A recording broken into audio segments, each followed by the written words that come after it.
Yo no puedo retirarlas con vivir. ¿Por qué no me lo respetamos la vida a mí? Porque Fabio es inocente. De la mano de la historia de un país que ha sufrido la devastación moral que trajo el narcotráfico, trataremos de encontrar las causas y las razones que llevaron al pueblo a elegir como presidente a un discípulo de la mafia, cegado por el afán de venganza que lo convirtió en un ser temido por la mayoría del pueblo colombiano. Esta es la historia del más despiadado genocida moderno que ha pisado el continente latinoamericano. Esta es la historia del innombrable.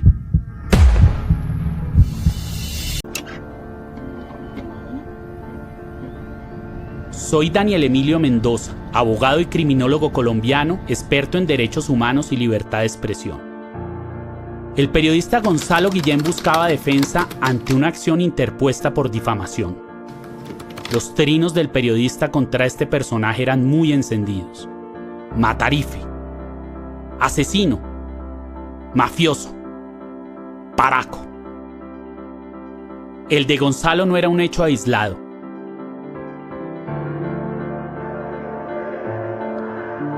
Al innombrable lo tildaban de paramilitar en las redes sociales. Su respuesta fue iniciar una persecución jurídica en contra de activistas, periodistas e influenciadores, contra todo aquel que se atreviera a criticarlo. Uribe es un mafioso, es un narcotraficante, un asesino conocidísimo. Como Kiko Gómez llevaba cocaína a través de rutas de Venezuela con la bendición de Uribe. Y allí con una lista de manos entraron a las casas y asesinaron a la gente que encontraron. Quizá no vuelva más nunca por aquí porque nosotros hemos sufrido mucho desde ese día. Nuestra estrategia de defensa fue muy sencilla. Escriba Gonzalo un artículo, le dijimos, en el que usted explique con evidencias documentales, videos, cita e hipervínculos el por qué le dice todo eso. Así no hubiera un fallo en firme condenándolo.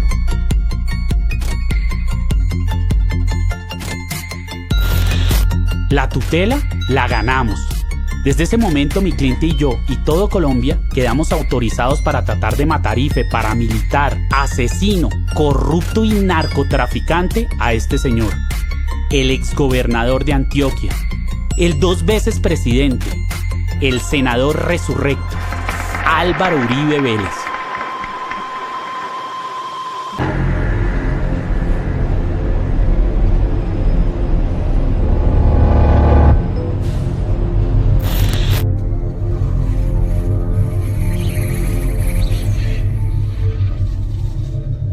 El Club El Nogal es un club social de la nueva élite rural y empresarial surgida en los años 80 y 90 tras la lluvia de dólares que hicieron caer los carteles sobre Colombia.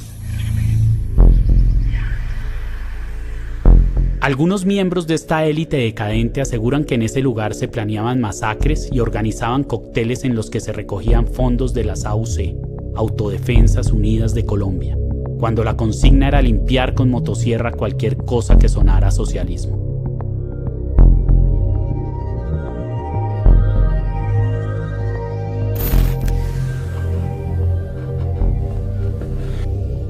Varios de los directivos del lugar, encabezados en ese entonces por el ministro de Gobierno de Uribe, Fernando Londoño Hoyos, eran lugartenientes del innombrable. Este hombre trasladó incluso a su jefe de escoltas, el coronel Juan María Rueda, como jefe de seguridad del club, cuna del nuevo y contaminado jet set capitalino. En la cárcel La Picota hay un patio al que le dicen el Nogalito. Ese espacio en la prisión tiene guardados a los parapolíticos y a la casta de condenados por corrupción estatal más selecta del país. A los parapolíticos, a los del carrusel de la contratación, a los de agroingreso seguro, GIS política, los del cartel de la toga, Odebrecht, el fraude a la salud, varios lavadores de dólares y a la mayoría de los vándalos perfumados relacionados con la corrupción, el paramilitarismo y el narcotráfico. Le dicen el Nogalito porque quienes han ido a visitar a los reclusos aseguran que es como una sucursal. Allí, en esa cárcel, una cantidad de socios e invitados frecuentes del Nogal hacían ejercicio en el gimnasio que les tenían montado, antes de que iniciaran el día en prisión brindando con el primer cóctel de la mañana, como si no hubieran salido jamás de ese quinto. En el Nogal, no en el Nogalito, varios testigos aseguran haber visto a Salvatore Mancuso, el conocido genocida y comandante paramilitar. Como lo reclaman millones de colombianos honestos y de buena voluntad, amantes de la libertad que confían en nuestro movimiento nacional antisubversivo y han depositado la defensa de su seguridad en nosotros.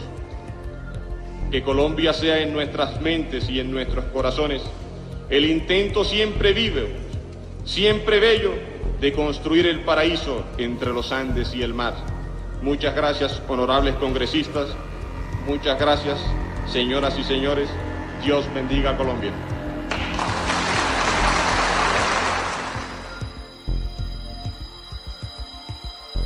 Cuando ya pesaban varias órdenes de captura en su contra por masacres y narcotráfico, terminando su café del desayuno en ese club social ubicado en la Carrera Séptima, la principal calle del país. Aquí empieza nuestra historia.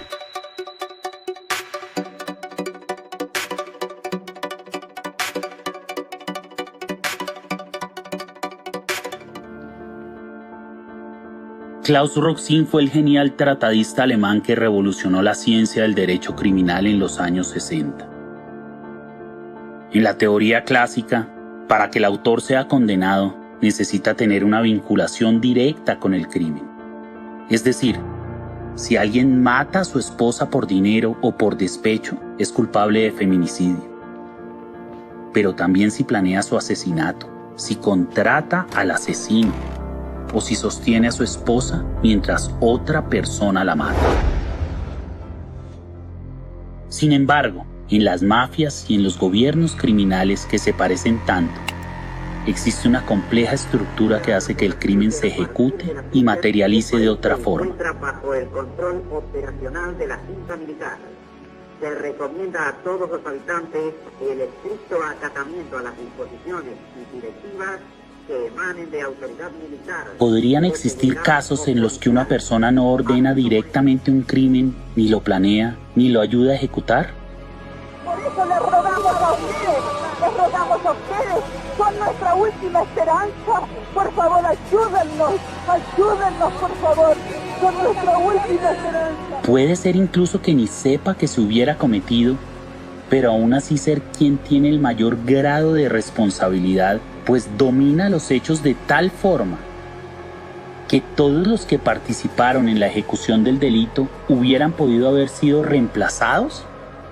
Todos, salvo precisamente esa persona. Yo, teniente general Jorge Rafael Videla, juro por Dios nuestro Señor y ante estos santos evangelios desempeñar con lealtad y patriotismo el cargo de presidente de la Nación Argentina y hacer observar fielmente los objetivos básicos fijados y estatuto para el proceso de reorganización nacional y la Constitución de la Nación Argentina. Si así no lo hiciere, Dios y la patria me lo demandan.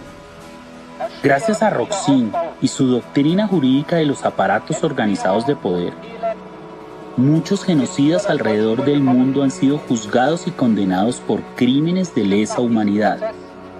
La gran mayoría de ellos, como en la Alemania nazi y en la dictadura militar argentina, no fueron ordenados por sus subalternos, y tampoco fueron ellos los encargados de aplicar las torturas o apretar los gatillos, pero sí eran los miembros de las juntas directivas y los principales accionistas de aquellas fábricas homicidas que pusieron a andar.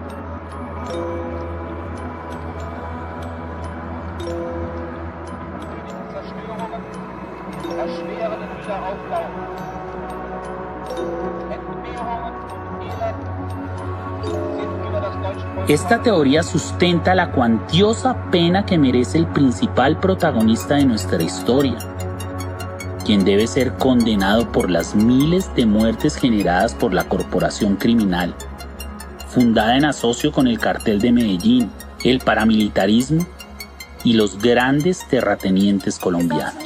reemplazo formalmente al ex jefe de seguridad del expresidente Álvaro Uribe de la Policía. ¿Siente seguro en la decisión de permanecer con las organizaciones Convivir? Claro, eso no es necesidad porque obedecen al principio de que un Estado, por fuerte que llegue a ser, solamente puede producir resultados eficaces en materia de seguridad en la medida que cuente con la cooperación de la ciudadanía. Ese hombre estructuró e ideó una organización dentro del marco estatal que hasta el día de hoy continúa operando, a la que le dictó claras políticas homicidas que continúan causando la muerte de millones de civiles inocentes y que tiene un mapa definido de poder.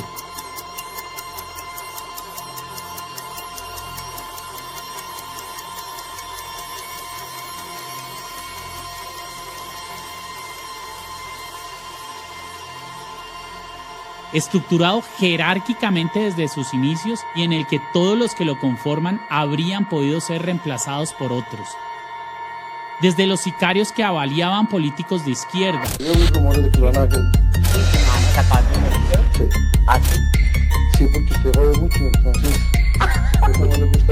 periodistas y sindicalistas, hasta los coroneles del ejército. Jaime había recibido amenazas, me dijo que las autodefensas. Y los comandantes paramilitares que planeaban y ejecutaban las masacres. Es el resultado de una cultura de la violencia. Al señor comandante general de la Autodefensa Unidad de Colombia. ¡Atención, presente! ¡Ahora! Vamos a hacer un solo ejército, muchachos. Cada incremento desde el Putumayo hasta la Guajira. El único ser esencial en todo el organigrama, el único que desde siempre ha tenido el dominio de los hechos en su mano. El hombre que desde atrás de su escritorio ha dictado los parámetros de comportamiento homicida de agentes estatales en coordinación con bandas sicariales, paramilitares y narcotraficantes, es el hoy senador y expresidente Álvaro Uribe Vélez. Él, el matarife, el genocida innombrable, lo hubiera podido evitar todo. Pero ¿cómo iba a hacerlo si fue quien lo generó? Por esta razón es como si ese gobernador bajito, de gafas y cara de sacristán, hubiera entrado a las poblaciones y hubiera escogido desde su caballo a los campesinos, como si hubiera prendido las motosierras y las hubiera dirigido al pescuezo. Escuché un poco disparos y muertos por la vía de la carretera del Salado. ¿Cómo cuántos muertos vio? Habían que como 20 y pico.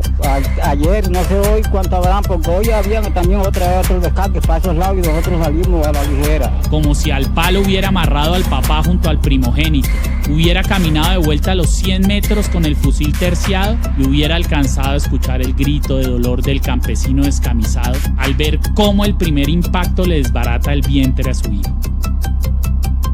Él es la tormenta de muerte que no deja de azotar nuestro país.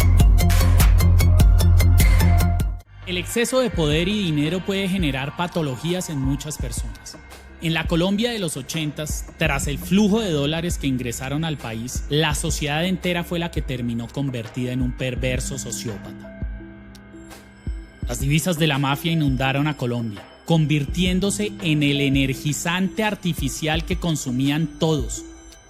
Los empresarios y comerciantes que le escondían y le lavaban la plata a los carteles, los bancos que la recogían y la repartían, y hasta las más bellas mujeres que se llegaron a convertir en costosos objetos de consumo. Pablo Escobar le dice a usted que Álvaro Uribe en un momento trabajó para él. Les consiguió las licencias a todos los narcos para las pistas de aterrizaje, los aviones y los helicópteros. Suficiente. No solamente a Pablo, a todos ellos. Producto de esta narcobonanza, un grupo de hacendados y empresarios de provincia se concentraron en Bogotá, la capital del país que los recibe con los brazos abiertos, gestándose así una nueva élite, violenta e inhumana. Algunos de ellos, liderados por el exministro del Interior de Álvaro Uribe, Fernando Londoño, fundan la corporación Club El Nogal, que se convirtió en poco tiempo en la sede alterna en donde se decidía realmente la política del país. Ese club social fue epicentro del surgimiento de una oleada de corrupción estatal, de violencia política y el centro de operaciones del paramilitarismo, lugar de congregación de ideólogos neonazis, de fanáticos religiosos de extrema derecha.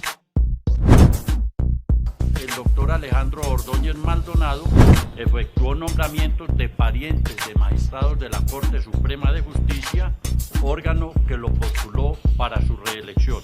El Movimiento de Restauración Nacional fue fundado por los paramilitares de Puerto Boyacá en los años 80, pero se refundó en Bogotá hace 2 años y sus simpatizantes le rindieron homenaje al procurador Ordóñez. La tercera fuerza se autodefine como soldados políticos que reivindican la ideología nazi en Colombia.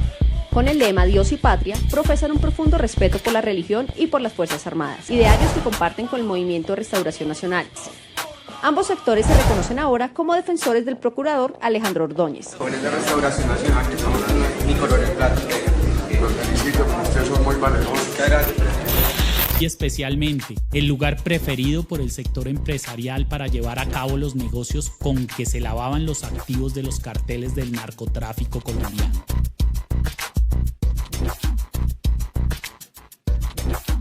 El Club El Nogal se convirtió en el fortín de un gobierno y una sociedad que traduce la peor de las enfermedades que padece Colombia, la sociopatía institucional. En el hotel del club vivían por temporadas algunos ministros durante el mandato de Álvaro Uribe Vélez. Aseguran varios de sus socios que la ministra de Defensa, Marta Lucía Ramírez, que tenía una habitación permanente en el club, sostuvo reuniones con comandantes paramilitares. Y es bien sabido que allí era donde los políticos y empresarios condenados por corrupción y lavado de activos negociaban las coimas con los empleados públicos y planeaban elaboradas maneras corporativas de blanqueamiento de divisas.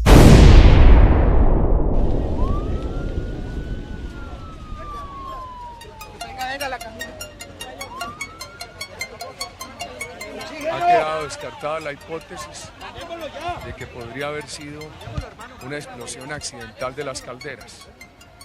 Dicen que un carro bomba, no sabemos. ¿Tú cómo saliste herido? ¿Pero estás bien? Sí, estoy bien. ¿Qué pasó? ¿Tú viste? ¿Qué viste? ¿Qué viste tú? No, yo fui un totazo y todo empezó a desplomarse de una. No sé nada más. ¿Pero no viste heridos? ¿No viste muertos? Claro. Estas imágenes estremecieron a Colombia en 2003 tras el atentado con carrobomba perpetrado por las FARC en el Club del Nogal, el cual el Consejo de Estado condenó al Estado colombiano como responsable por omisión. Los magistrados encontraron que en el Club del Nogal se realizaban reuniones institucionales de forma continua entre la ministra de Defensa Marta Lucía Ramírez, el ministro del Interior y Justicia Fernando Londoño. Se logró establecer en el curso del proceso que el Ministerio del Interior adelantaba en las instalaciones del Club del Nogal repetidas reuniones y actividades institucionales. Se conoció también que la ministra de Defensa pernoctaba frecuentemente en el Nogal, en las instalaciones de hotel que tiene el club. Allí dormía Mancuso, entonces, ¿podría ser? Pero también dormía Marta Lucía Ramírez hasta el día anterior de la bomba, ministra de Defensa. Entonces, ahí hay una serie de películas o de historias que nos tienen que aclarar.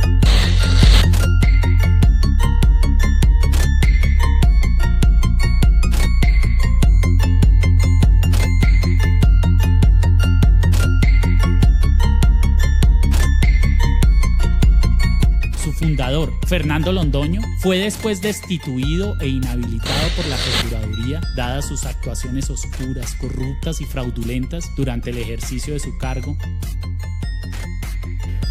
A juicio de la sala, el doctor Londoño incurrió en la falta al no declararse impedido para interceder ante las autoridades colombianas en favor de un consorcio responsable de la ejecución de una obra en la vía Bogotá-Villavicencio, a pesar de que había sido su apoderado. El mismo Salvatore Mancuso, el genocida y narcotraficante preso en Estados Unidos que ha reconocido más de 300 asesinatos, era ingresado en camionetas blindadas por la entrada de atrás, exclusiva para los camiones de comida y carga. El vicepresidente de la República nos propuso la creación del bloque capital. La gran mayoría de información que nosotros recibíamos para realizar las operaciones militares provenían de las fuerzas militares. A nosotros nos daban los listados, nos entregaban los álbumes fotográficos de los objetivos militares declarados por ejército, por policía, por DAS o la misma fiscalía. que nos entregaban la información de quienes ellos consideraban que eran subversión. Quiero preguntarme que si tuvo incidencia en las elecciones presidenciales, si tuvo incidencia en las elecciones presidenciales. Después, ya en el club del ministro Londoño, de la ministra Ramírez y del presidente Uribe, las cámaras se apagaban y podía caminar libremente por las instalaciones. Este asesino de millares, estando vigentes varias órdenes de captura internacionales, caminaba por los corredores, el tinto se lo tomaba en la piscina y hasta aseguran haberlo visto acalorado por el vapor en el baño turco. Un sociópata, a pesar de tener plena conciencia de estar obrando mal, siente que tiene todo el derecho a hacerlo, sin remordimientos. Su personalidad megalómana y narcisista lo lleva a creer que es un ser investido de un poder supraterrenal.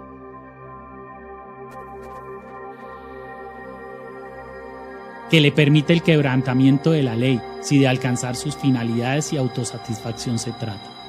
Su maldad se desata cuando se desmorona el muro psicológico de contención de sus acciones. Este muro se puede ir destruyendo a través de símbolos y vivencias cotidianas. El país debe conocer la realidad de ciertos poderosos capitales que creyeron que la amnistía patrimonial significaba el olvido de los delitos que sus titulares cometieron para lograr formar sus fantásticas fortunas. Quiero informar a la opinión pública que el señor ministro de Justicia tiene un plazo de 24 horas para que presente las pruebas y mi anhelo no es que haya un enfrentamiento entre el pueblo colombiano. Las autoridades colombianas y de los Estados Unidos no solo encontraron toneladas de cocaína, sino también aeronaves de Escobar y Gacha y un helicóptero insignificante para el momento, pero que años después pondría en cuestión a varios políticos del país. Y habían otras aeronaves que su identidad estaba camuflada en empresas, que eso también se da mucho, ¿no? Eso pertenece a una empresa y vaya entonces usted a dilucidar esa empresa, cuál es y quiénes son los socios de esa empresa. Eso fue el trabajo que hizo el juez de Puerto Rico. El helicóptero era un UGES 500 de matrícula colombiana HK2704X que estaba parqueado en una de las pistas de Tranquilá. La aeronave era de propiedad de una empresa del ganadero Alberto Uribe Sierra, asesinado por las FARC 8 meses antes de este operativo. Uribe Sierra era el padre del ya reconocido político antioqueño Álvaro Uribe Vélez, quien negó desde entonces cualquier vínculo de su familia con los narcos.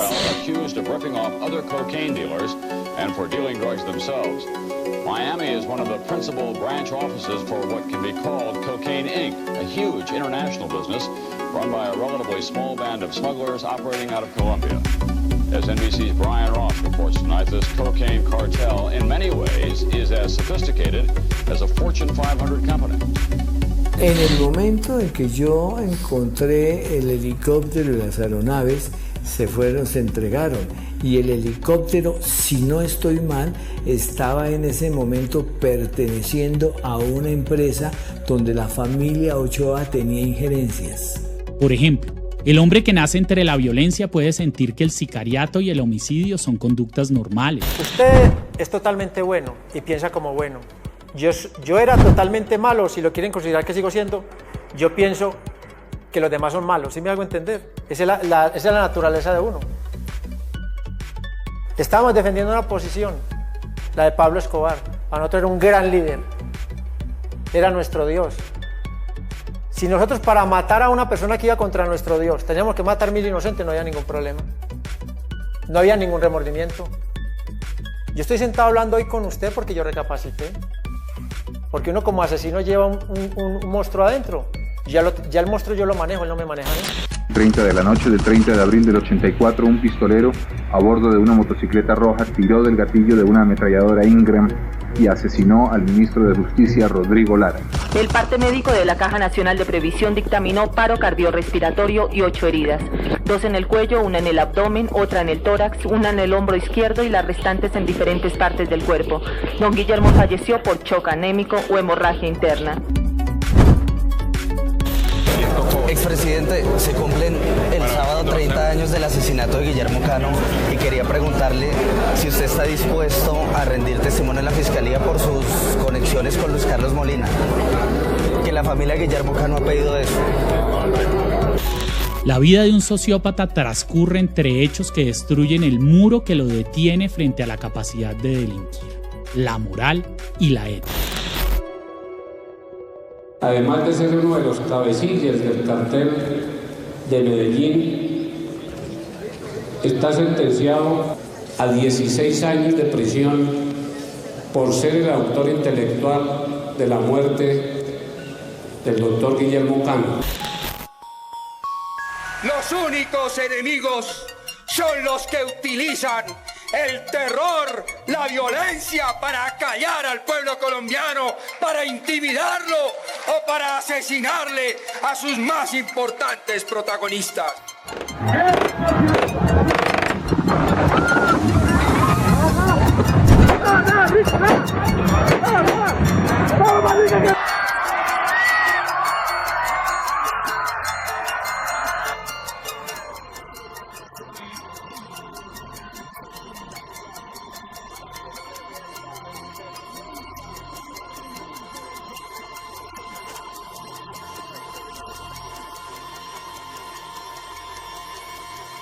La élite colombiana es una paridera de sociópatas a los que no les importa destruir la sociedad y la naturaleza. El doctor Bisbal traía informaciones a nosotros, sugerencias, ¿no? Donde estamos desarrollando nuestra actividad agropecuaria y tenemos demasiada presencia de guerrilla, cuando las autodefensas irán a ingresar a esas regiones. Como presidente de Fedegan, Bisbal Martelo había dicho en Cartagena que el gobierno no debía declarar ilegales a los grupos de autodefensa. Si tienen que devastar parques naturales para que sus empresas les arrojen los dividendos necesarios, lo hacen.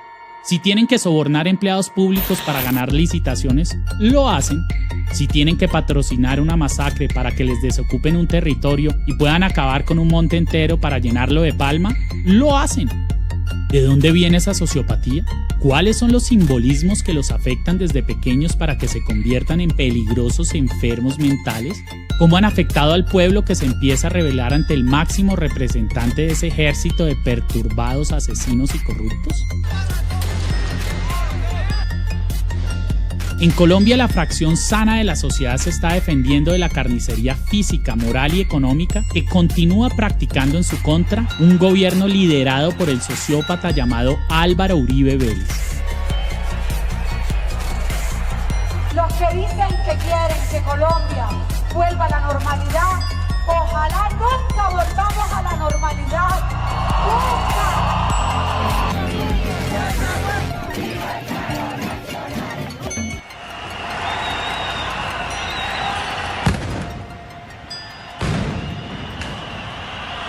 ¿A qué puede llegar una sociedad cuando el gobernador del departamento más violento del país es un ser devastador, generador de millones de masacres y asesinatos selectivos, trastornado por el odio, educado y patrocinado por el narcotráfico? Ese asesino que pocos se atreven a nombrar y a quien de presidente nos puso la mafia.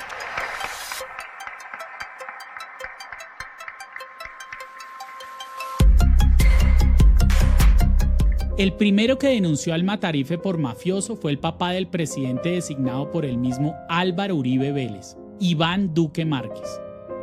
¿Sorprendidos?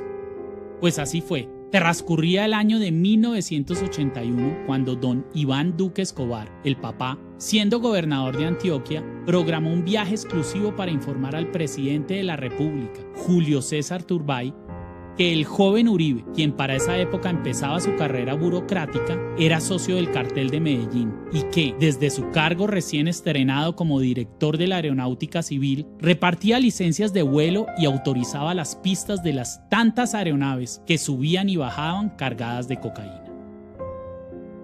¿Por qué y para quién era tan importante la Aerocivil en Colombia? Según los documentos desclasificados del Departamento de Estado de Estados Unidos y obtenidos por el Archivo de Seguridad Nacional, la carrera política del actual senador Uribe Vélez ha estado marcada por sospechas sobre sus nexos con narcotraficantes del cartel de Medellín. Según reportes del The New York Times, ayer, Uribe y otros políticos de los años 90 fueron reportados por la Embajada de Estados Unidos en Bogotá, repetidamente con relación a las supuestas relaciones de algunos de ellos con gente del narcotráfico. Los archivos describen que en 1993 2023, el entonces senador liberal antioqueño Luis Guillermo Vélez dijo en la embajada de Estados Unidos que Uribe tenía nexos familiares con los Ochoa y que su carrera política habría sido impulsada con los aportes económicos del cartel. Vélez recordó que Uribe es primo de la familia de narcotraficantes Ochoa Vázquez, muchos de quienes están en prisión en Itagüí, quienes han financiado su campaña política. Con respecto al expresidente Álvaro Uribe, ¿el aeropuerto que había en la hacienda Nápoles era autorizado o era ilegal? Él, cuando era director de la Aerocivil, él autoriza la pista de la hacienda Nápoles, pavimentada, que se ve perfectamente desde un vuelo. El satélite americano, me imagino que para esa época la tenía fotografiada. Él autoriza esa pista sabiendo que es para Pablo Emilio Escobar Gaviria. Mire, yo realmente en el tema de Álvaro Uribe Vélez no me quiero extender más, por lo que estoy aquí en la ciudad. Álvaro Uribe Vélez es el dueño de esta ciudad.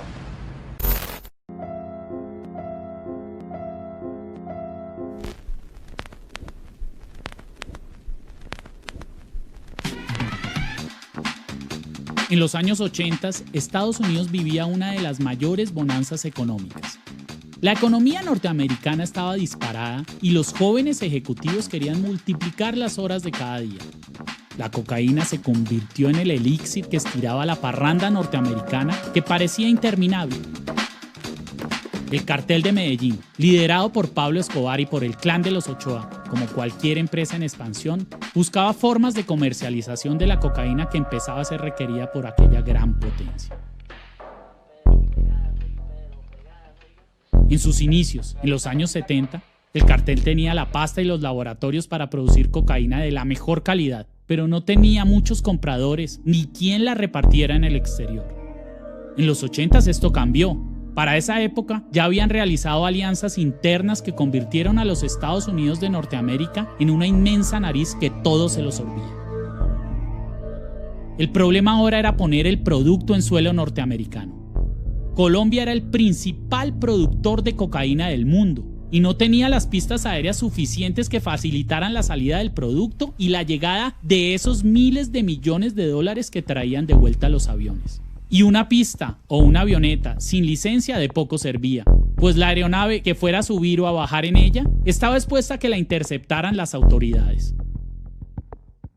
La entidad encargada de entregar las licencias para las pistas aéreas y las aeronaves en Colombia es la Aeronáutica Civil. Y para esa época el cartel tenía otro problema, un hombre probo y decente que estaba como director, Fernando Uribe Senior, quien se dedicó a cerrar pistas e investigar empresas que le arrendaban sus licencias a los narcotraficantes. Y por eso fue que el cartel lo mandó a matar. Escobar y los Ochoa necesitaban a alguien de toda confianza en el cargo, pues requerían de esas licencias para sacar del país toda la cocaína que tenía represada. De un balazo bien acomodado, el 24 de febrero de 1980 muere Fernando Uribe Senior.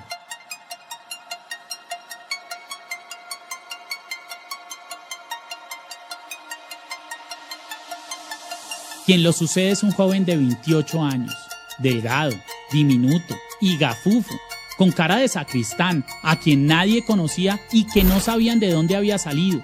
Un burócrata con una experiencia tan reducida como su estatura. Había ocupado un par de cargos públicos que no daban para verlo decidir la suerte de todas las aeronaves que volaban sobre el suelo patrio. Se llamaba Álvaro Uribe Vélez. A Uribe Senior lo habían mandado a matar el cartel de Medellín para poner en ese cargo a uno de sus más importantes miembros.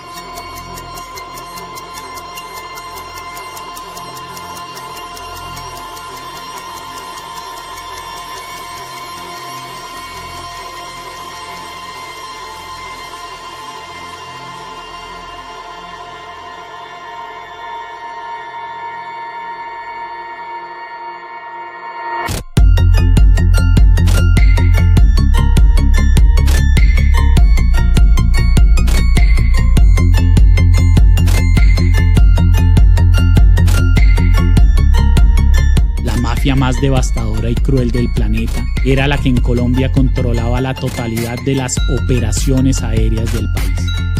Uribe llega a la Aerocivil a cumplir con su labor y no defrauda a sus socios.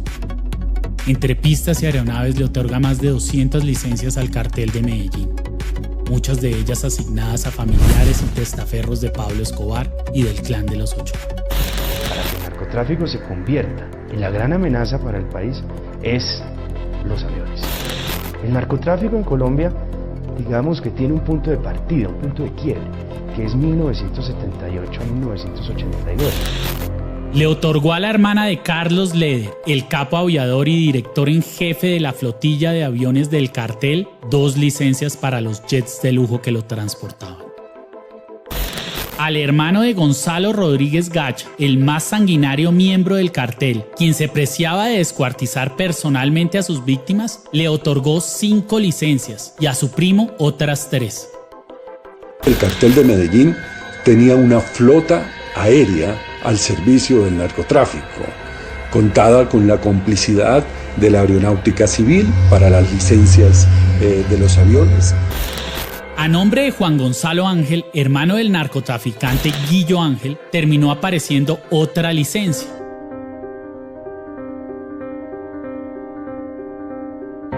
Guillo Ángel era propietario en la sombra de la empresa Helicargo, dueña del helicóptero en el que murió Pedro Juan Moreno Villa, secretario de gobierno de Uribe cuando era gobernador de Antioquia.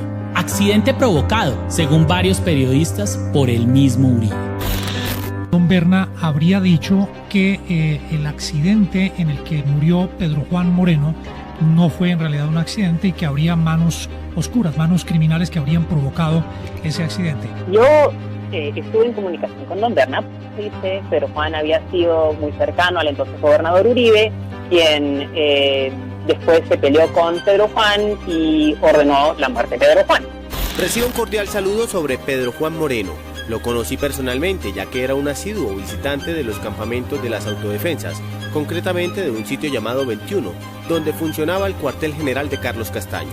Él era uno de los consejeros de dicho comandante. La muerte de él fue producto de un saboteo al helicóptero donde se movilizaba, acción llevada a cabo por órdenes de Uribe. Helicargo está llena de coincidencias.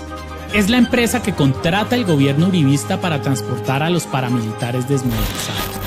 Many of the convictions involve paramilitaries who are participating in what's known as the justice and peace process, in which in exchange for their supposed demobilization, they'll serve only very short sentences of 5 to 8 years for all of their crimes. These convictions do little to clarify the truth, as in many cases the convicted paramilitaries simply accept responsibility for the crimes without explaining the circumstances surrounding them, who ordered them or why. La avioneta de Luis Carlos Molina Yepes fue bendecida con otra de las licencias de Uribe. Molina Yepes fue precisamente quien le pagó a los sicarios que asesinaron a plomo a Guillermo Cano, el director del diario El Espectador. Y continúan las coincidencias. El mismo Molina Yepes era también el principal accionista y miembro de la junta directiva de la empresa financiera Confirmesa, de la cual era socio el primo de Escobar, hermano de uno de los mejores amigos de Uribe, y hoy senador del Partido Uribista Centro Democrático, José Obdulio Gaviria. Confirmesa estaba dedicada al lavado de activos y, de acuerdo con las declaraciones del sicario de Pablo Escobar, John Jairo Velázquez, alias Popeye, era la empresa que le cambiaba los cheques al cartel de Medellín. Es precisamente Confirmesa la que nombra en su junta directiva a Álvaro Uribe Vélez, nombramiento que tiempo después declina, manifestando por escrito en una carta emotiva profundos sentimientos de aprecio y vieja amistad a su director, el ya reconocido narco Molina Yepes. ¿Saben qué pasaba en esa época? La coca salía por el aeropuerto del Dorado. Yo creo que Tranquilandia es el comienzo de todo y es el comienzo de la gran tragedia nacional que hemos vivido en los últimos 30 años. Días después del ataque a Tranquilandia, Lara Bonilla se reúne con su hermana en Neiva y le dice: no se puede imaginar el nivel de filtración que tienen los carteles en la política en este país. Él citó un día al coronel Ramírez. Dijo: coronel, tengo información muy seria de que hay un plan para asesinarlo. Si a mí me asesinan, yo quiero que usted sepa que los responsables de ese crimen son los dueños de las avionetas y del helicóptero que incautamos en Tranquilandia. También creo que a él lo mataron fue por haberse metido con esos dueños de esas aeronaves, que empezó a descubrir que eran unas líneas dadas de manera extraña, y empezó a investigar, y en esa investigación decidió incautar las naves y pararlas. Es precisamente Popeye quien narra cómo es Uribe el Matarife, desde su cargo de director de la aeronáutica, quien autoriza la pista aérea a Pablo Escobar en la mítica hacienda Nápoles, cuyo arco de entrada estaba decorado con una de las avionetas con que el narcotraficante inició su próspero negocio. La guerra sí, mata el alma y enceguece. Y usted se vuelve un consumidor de sangre total. Usted no sabe cuándo parar. El país debe conocer la realidad de ciertos poderosos capitales que creyeron que la amnistía patrimonial significaba el olvido de los delitos que sus titulares cometieron para lograr formar sus fantásticas fortunas. Rodrigo Lara Bonilla, el valiente ministro de Justicia, fue asesinado en Bogotá el 30 de abril de 1984, precisamente después de haber denunciado las labores cumplidas por Álvaro Uribe Vélez en la aeronáutica civil para el cartel de Medellín. A 7:30 de la noche del 30 de abril del 84, un pistolero a bordo de una motocicleta roja tiró del gatillo de una ametralladora Ingram y asesinó al ministro de Justicia, Rodrigo Lara. Colombia tuvo muy pocas dudas sobre los autores intelectuales del golpe, y de una vez desaparecieron las objeciones contra la puesta en vigor del tratado de extradición. Pablo Escobar se convierte en congresista en el año 82 y es expulsado del Congreso, no por los ataques de Lara Bonilla, sino por la publicación de una foto suya en el diario El Espectador, que 5 años atrás había documentado su captura en un pueblo antioqueño con 39 libras de cocaína. Es en realidad por esto que Pablo Escobar manda estallar la bomba en el reconocido periódico capitalino el 2 de septiembre de 1989.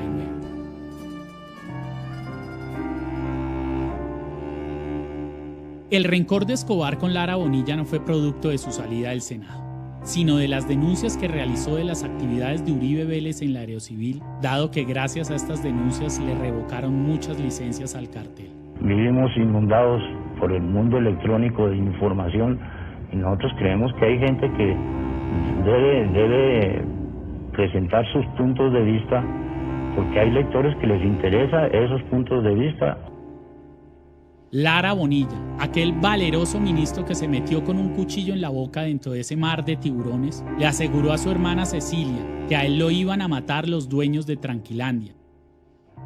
Da una idea de la dimensión del problema del narcotráfico en el país. Allí, en el Yarí, no se descubrió todo lo que hay en el Yarí, ni todo lo que hay en Colombia en esa materia.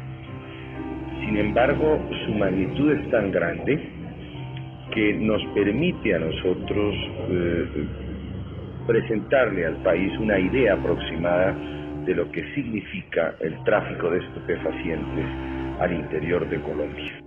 El laboratorio de cocaína más grande de la historia que haya sido allanado por la policía colombiana, y específicamente que quienes pagarían por su muerte serían los dueños de las aeronaves capturadas en el operativo, precisamente por órdenes del ministro. Casualmente, el Matarife terminó siendo el propietario de uno de los helicópteros incautados, perteneciente a la empresa de su padre, Aerofotos Amortegui y compañía. Vemos entonces las manos del titiritero involucradas en los 2 magnicidios más devastadores de la década de los 80 en Colombia, el de Lara Bonilla y el de Guillermo Cano.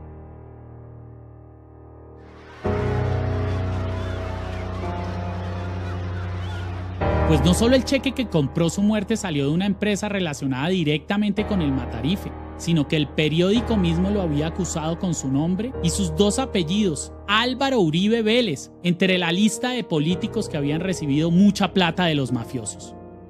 No por nada Juan Guillermo Cano, uno de los hijos del director del diario asesinado, denunció ante la Fiscalía la participación del Matarife en este crimen devastador que pretendía amordazar la conciencia colectiva colombiana. Juan Guillermo Cano, el hijo mayor del asesinado Guillermo Cano, le pidió a la Fiscalía que interrogue a Uribe para que explique su relación con quienes participaron en el asesinato del director del Espectador. Así como Duque, el pequeño, empeñó los ideales de su padre al venderse abiertamente por ese puesto que le dio Uribe en Palacio, vemos a Rodrigo Lara Restrepo, el hijo del mártir asesinado, hoy senador de la República, promoviendo leyes que favorecen abiertamente a Uribe. Específicamente una que pretende quitarle encima el proceso que hoy en día lo tiene a un paso de la cárcel.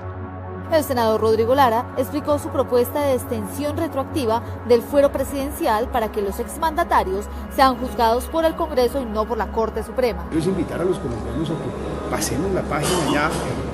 Mire, nosotros llevamos un año aquí en el Congreso y yo creo que eso es peligroso porque pues eso podría abrir la puerta a un ejercicio permanente de judicialización de los expresidentes tan pronto terminan el poder, o de una revisión permanente de hechos del pasado. La idea del senador de Cambio Radical, Rodrigo Lara, beneficiaría a Álvaro Uribe Vélez.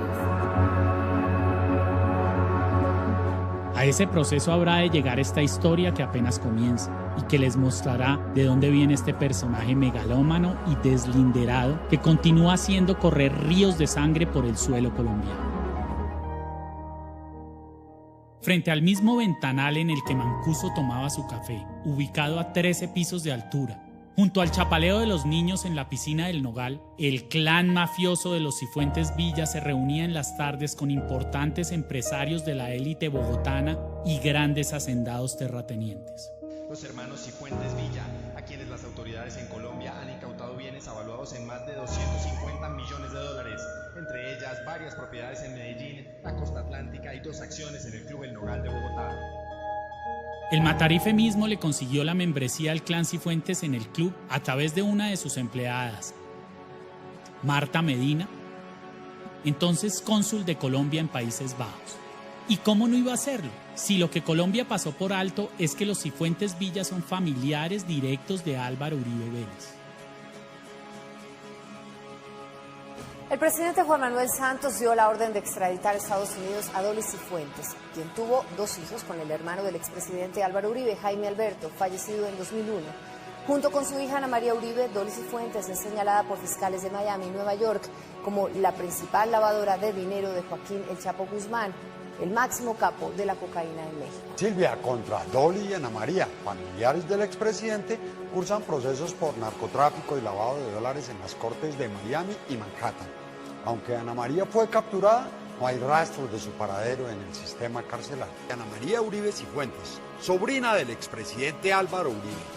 Su padre es Jaime Alberto Uribe Vélez. La madre y la hija están requeridas en la misma investigación norteamericana. Hildebrando Cifuentes, Mario Cifuentes, Milton Cifuentes, Dolly Cifuentes, exesposa de Jaime Alberto, hermano menor del Matarife, y Ana María Uribe Cifuentes, hija de Dolly y Jaime Alberto y sobrina del Matarife. El clan de los Cifuentes Villa era una organización familiar y criminal de narcotraficantes, socios del Chapo Guzmán y lavadores de dólares del cartel de Sinaloa. Fue el clan que le abrió las puertas a la mafia mexicana en Colombia. Dolly fue capturada y extraditada por lavado de activos. Ana María también fue apresada, pero no aparece registrada en ninguna cárcel del país. Nadie sabe a dónde fue a parar. Ana María, sobrina directa de Álvaro Uribe Vélez, es la esposa de uno de los hijos de Fabio Ochoa Vasco, quien fuese socio en el negocio de la cocaína de su casi homónimo Fabio Ochoa Vázquez, miembro del clan de los Ochoa, parientes directos y mecenas patrocinadores de la carrera política de Uribe. Aunque Ana María Uribe Cifuentes, la sobrina del expresidente Álvaro Uribe, está en la llamada lista Clinton, fuentes de la Fiscalía aseguran que en su contra no existe ningún proceso pendiente. Paradójicamente, sus empresas han sido allanadas por la DIJÍN y la última de ellas el viernes pasado. La hija del hermano menor del expresidente Uribe fue designada narcotraficante e incluida por el Departamento del Tesoro en la lista de personas y propiedades bloqueadas por sus relaciones con las empresas de alias El Chapo Guzmán, en una investigación que, según este informe, desarrollaron conjuntamente con la DEA de Estados Unidos y la DIJÍN de Colombia. El periodista Gonzalo Guillén, intentando determinar su paradero, recibió esta carta del IPEC, en la que el instituto se refiere a ella como interna, pero asegura que en el sistema de localización de prisioneros no está registrado su nombre. Los Ochoa, junto con Pablo Escobar y la plana mayor del cartel de Medellín, como bien lo habrá de describir esta historia, fueron quienes nos pusieron de presidente al Matarife. En los salones y los baños turcos del Club El Nogal, los Cifuentes Villa gestionaron los delitos de su organización criminal, que iban desde los fraudes electorales y judiciales, la apertura de rutas de narcotráfico a Norteamérica, hasta los múltiples homicidios en que se vieron involucrados. Pero además allí, en ese club social, se forjó la compleja red corporativa de lavado de dinero que a través de 12 empresas realizaban negocios multimillonarios con entidades públicas y privadas. Nadie creería que fue El Nogal, precisamente el club bandera de la clase empresarial y política colombiana, el que serviría de puerta de entrada del narcotráfico mexicano a Colombia. Con el ingenio que lo caracteriza, el Chapo Guzmán logró establecer una red para traficar cocaína desde Bogotá, Colombia, a territorio mexicano, utilizando la principal terminal aérea de ese país sudamericano, en vez de pistas clandestinas en la selva. Y que allí se evidenciaría la sociedad expuesta por la prensa internacional entre Uribe y el cartel de Sinaloa. Ya hablaremos de las declaraciones que han dado los empleados de una aerolínea de carga que transportaba a Estados Unidos la cocaína de Uribe Vélez y del cartel Mariachi. Esta también es solo una rama del árbol genealógico que relaciona al expresidente Uribe con el clan de los Ochoa. Pero para llegar allá, tenemos que ver de dónde viene este engendro. Pueden decirme lo que quieran, paramilitar o lo que quieran. Ana María Uribe Cifuentes, sobrina directa del expresidente, es la esposa de uno de los hijos de Fabio Ochoa Vasco, socio de Fabio Ochoa Vázquez, uno de los míticos hermanos Ochoa. Fabio Ochoa Vasco fue precisamente quien brindó el testimonio del apoyo que le dio el paramilitarismo a Uribe en su campaña para la primera presidencia. Y fue miembro tanto del cartel de Medellín como de los Pepes. Vivió en México en el año 94, logrando durante su estadía importantes relaciones con la naciente mafia mariachi. Por eso Salvatore Mancuso, aquel miembro honorífico del Club El Nogal, lo convierte en el relacionista público que le ayuda a comercializar grandes cantidades de cocaína y además a realizar las importaciones del armamento que requería su organización, consistente especialmente de fusiles AK y R-15, y además lo invita a una colecta realizada en pro de aquel gobernador antioqueño, el Matarife. Ahí estuve reunido en ese momento con el entonces, creo que era candidato, era gobernador. Luego, en varias ocasiones, porque estuve en los establecimientos de comercio de mi familia, de mi padre y tío. Y fui también a la finca del señor gobernador para esa época, quien me llevó allá ya siendo miembro de la autodefensa. Ochoa Vasco asegura que Mancuso también le ofreció un puesto en Justicia y Paz, el programa de entrega voluntaria de paramilitares, garantizándole que Uribe le podría abrir un espacio en la reinserción, haciendo pasar a este mero mafioso por comandante paramilitar. Según Ochoa Vasco, Mancuso acordó el apoyo económico de los cabecillas paramilitares con el presidente Uribe, que recibió $10 millones por parte de cada cabecilla de las AUC, y en compensación ellos recibirían entre 6 y 12 años de prisión, la pena de un atracador de relojes, por las tantas volquetadas de muertos y las toneladas de cocaína que le habían metido a esa nariz grandota que es Norteamérica. En el trabajo con la Fiscalía, con la DEA, con la FARC de los Estados Unidos, en el cual se logra la captura de 11 personas colombianos en Estados Unidos, e igualmente 13 personas en territorio colombiano. Esta es una red dedicada al lavado de activos, está vinculada directamente con Fabio Ochoa Vasco. Si ustedes recuerdan, Fabio Ochoa Vasco es un narcotraficante que trabajó desde la época de Pablo Escobar, trabajó con Mancuso, trabajó con Don Berna y se entregó en el mes de enero, se entregó a las autoridades americanas. Igualmente este narcotraficante estaba dedicado a trabajar con el cartel de Juárez de México. Ellos se quedaron con las tierras, mansiones, apartamentos, camionetas, yates, jets, el resto de los lujos y los millones de dólares que habían hecho matando y traficando. Juro a Dios y prometo al pueblo cumplir fielmente la Constitución y las leyes de Colombia. Uribe llegó a la presidencia y le cumplió a la mitad de ellos.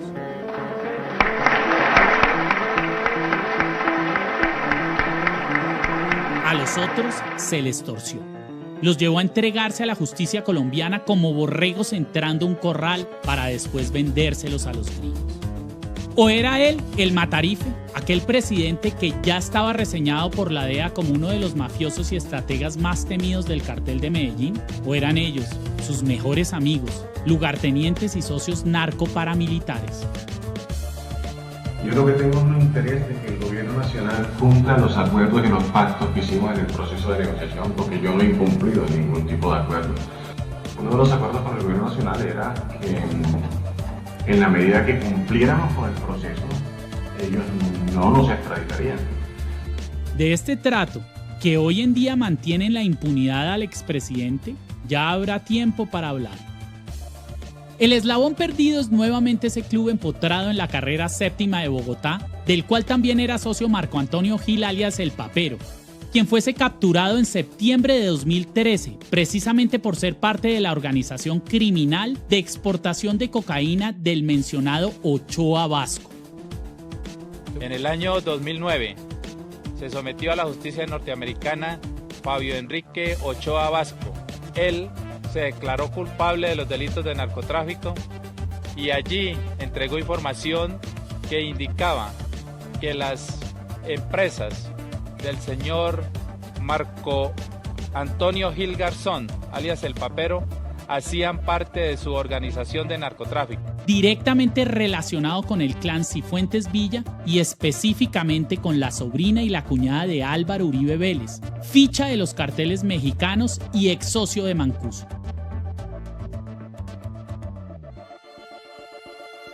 En los salones del Club El Nogal, el papero Gil, Dolly Cifuentes, su hija Ana María Uribe Cifuentes y su esposo, el hijo de Ochoa Vasco, estructuraron una de las organizaciones criminales de la década que más droga introdujo a Estados Unidos. Se alcanza a ver la sombra del Matarife, el genocida que a Colombia le da miedo nombrar, metido en su palacio, detrás de las dos matronas de la mafia, Dolly y Ana María, generalas del clan Cifuentes Villa, comadres de Fabio Ochoa Vasco y socias del reconocido cartel de Sinaloa. Uribe reuniéndose con paramilitares, Uribe promoviendo el paramilitarismo, Uribe encubriendo sus relaciones con los paramilitares. Es decir, ¿qué hace falta para que en Colombia este señor tenga que ir ante un juez?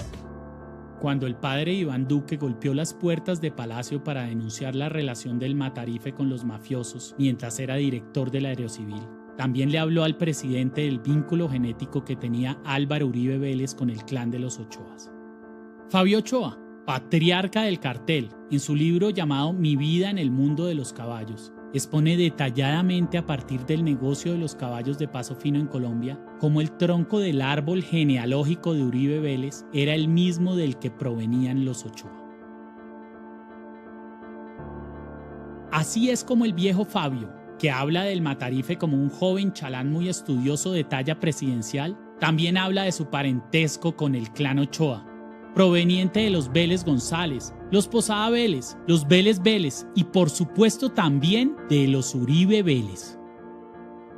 Este vínculo filial con la familia más poderosa del cartel de Medellín le permitiría a don Alberto Uribe Sierra involucrarse en el negocio de la cocaína e iniciar una fructífera carrera como testaferro de los Ochoa, que los sacaría de la modesta casa del barrio Laureles, en donde vendía saldos de telas para ser propietario de muchas haciendas, mansiones, yates, avionetas y helicópteros.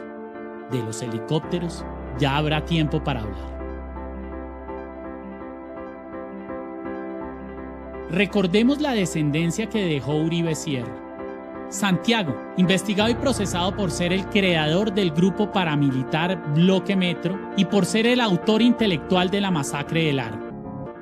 Villalba se reafirmó en sus acusaciones en contra del presidente, de quien aseguró que siendo gobernador de Antioquia lo condecoró por la masacre del Aro. y se lo digo de frente, él me la dio las decoraciones, me dio la felicitación y simplemente le digo al país, esperen el video, las fotos y yo presento eso. Pero Villalba salió en libertad por razones de salud el pasado 30 de marzo y tras llevar 23 días en libertad fue asesinado. Pues es que el grupo llega es por ellos, si ellos no patrocinan, si ellos no hablan con la población, el grupo no arranca, no inicia, entonces ¿quiénes son los responsables? Por línea de mando tienen que ser ellos. Yo siempre he dicho que el expresidente Uribe lo respeto mucho como presidente, como persona, como todo, pero yo hablo así porque como sé de sus cosas que hizo, es un bandido igual a mí.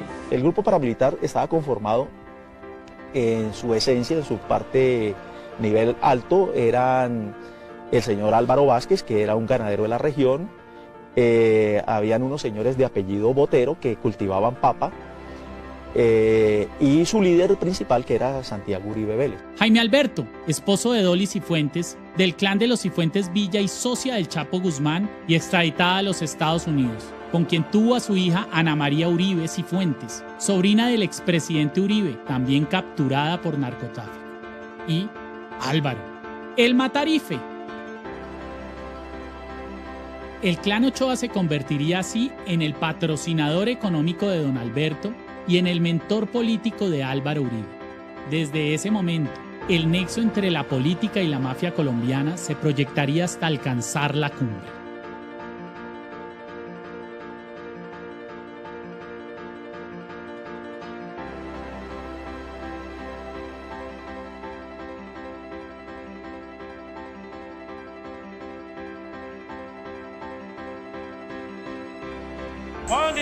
En el auge de las Autodefensas Unidas de Colombia, 200 paramilitares al mando de Ramiro Banoy, alias Cuco Banoy, llegaron hasta el corregimiento de Laro en Ituango, Antioquia, y allí, del 22 al 25 de octubre de 1997, torturaron y asesinaron a 15 campesinos y quemaron sus casas con la anuencia de miembros del ejército.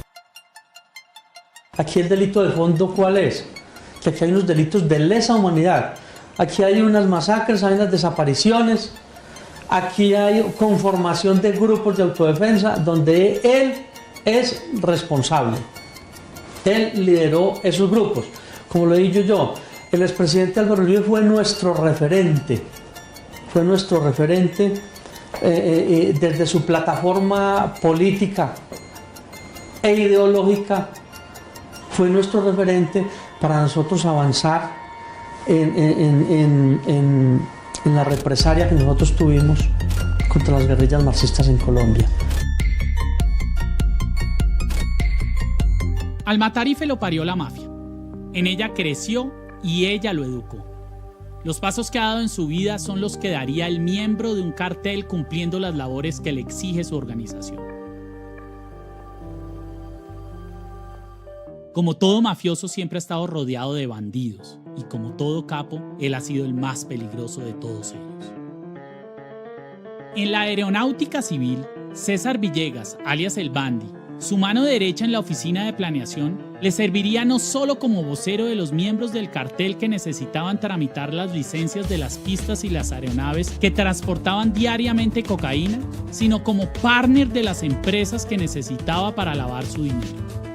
Así lo narra la revista Newsweek, cuando denuncia la sociedad que tenían en la empresa BC Maderas, empresa que es el punto de partida de la investigación y condena en contra del Bandi por lavado de activos, enriquecimiento ilícito y narcotráfico. Este es uno de los primeros testigos que se enferman de esas devastadoras gripas de plomo que tanto aquejan a los ex-socios del Matarife. En 1995, lo primero que hace Uribe al llegar a la gobernación de Antioquia es nombrar a su mejor amigo Pedro Juan Moreno como su secretario de gobierno.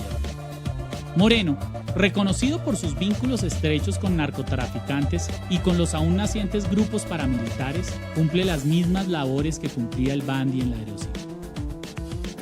También fue socio de empresas al servicio del narcotráfico durante el tiempo en que fue su subalterno y, al igual que el Bandi, terminó muerto en extrañas circunstancias. El general Ritualejo del Río con Pedro Juan Moreno organizaron toda una estructura para recoger dinero de los empresarios. 4 personas: Ritualejo del Río, Pedro Juan Moreno, Carlos Castaño y empresarios con el gobernador en ese entonces, Álvaro Uribe, consolidaron la propuesta que más tarde conocimos como las Convivir. Pedro Juan Moreno, en abierta enemistad con el Matarife, muere asesinado el 24 de febrero de 2006 tras un atentado que hace caer a tierra el helicóptero en el que viajaba. Moreno había sido denunciado por la DEA por tratar de introducir al país grandes cantidades de sustancias controladas para la producción de cocaína a través de la empresa GMP Productos Químicos y, casualmente, también era testigo de varias de las masacres que les indican a Uribe, pero murió antes de que pudiera abrir la boca. Después de que el Matarife le hubiera solucionado al cartel de Medellín el problema de las licencias para las pistas y aeronaves, Uribe Vélez llega a la alcaldía gracias a que su padre compró sobrevaluada una obra de arte en una exposición destinada a recaudar fondos para la campaña del presidente Belisario Betancur.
Cogobierna la ciudad con Pablo Escobar, su socio en el cartel.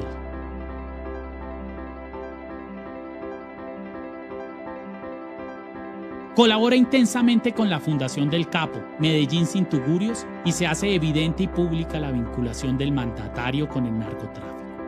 A tal punto llegó esa relación que a los 3 meses es retirado del cargo por el mismo presidente que lo nombró, precisamente por una información de inteligencia que lo ubicó en una cumbre de la mafia a la que habían asistido Escobar, Los Ochoa, Leder y Gacha, los amos y señores de la cocaína en ese momento. En Medellín aseguraban que al único que le hacía caso Pablo Escobar, el patrón, era ese chalán al que le encargaron la ciudad. ¿Qué poder tendría ese joven diminuto para estar en esa reunión en calidad de iguales y para ser escuchado por Escobar?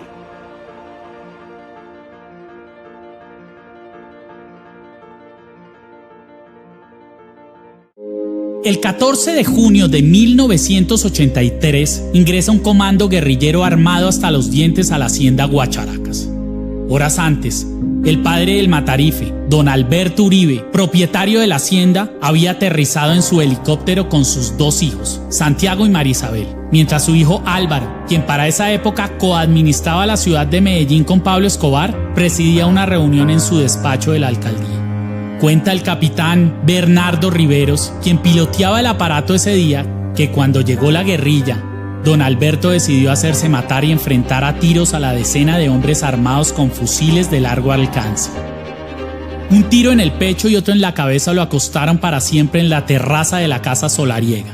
Santiago fue agraciado con un balazo que lo dejó más muerto que vivo, caminando a tumbos hasta la carretera donde lo recogió el camionero, que al acercarlo a un hospital y salvarle la vida, no podría saber que ese joven, que se desangraba en sus brazos, se convertiría, una década después, en el fundador del sangriento bloque Metro de la SAUC, responsable de miles de homicidios y decenas de masacres. El cuerpo de don Alberto fue recogido por su hijo, el Matarife, en un helicóptero que Pablo Escobar le puso a su disposición y empacado en un féretro hermoso. El día del entierro, Escobar, su socio y amigo, tuvo 2 emotivos detalles que jamás se podrán olvidar. Un aviso de condolencias en la primera página de uno de los periódicos de mayor circulación de la ciudad, pagado por la Fundación Medellín Sin Tuguros, la misma fundación del Capo que compartía con varios narcotraficantes de la época y con el primo de Escobar, José Obdulio Gaviria, quien habría de acompañar al Matarife durante toda su carrera política. Aquella muerte en Guacharacas cambiaría el norte de la historia del país. Cuando el Matarife vio el rostro de su padre desfigurado por el proyectil, el odio cogió rumbo. Acababa de nacer un monstruo alimentado por los poderes del Estado y del narcotráfico que bañaría en sangre a todo un país, regando muertos durante más de 40 años. Los muertos que continúa pariendo Colombia y que siguen cada día buscando tumbas donde echarse a dormir. Aquellos por los que hoy en día el pueblo protesta en las marchas, cansado de tantas masacres de líderes sociales, de indígenas, de periodistas. Las mismas marchas en las que el país berraco a Uribe hoy se atreve a gritarle "para".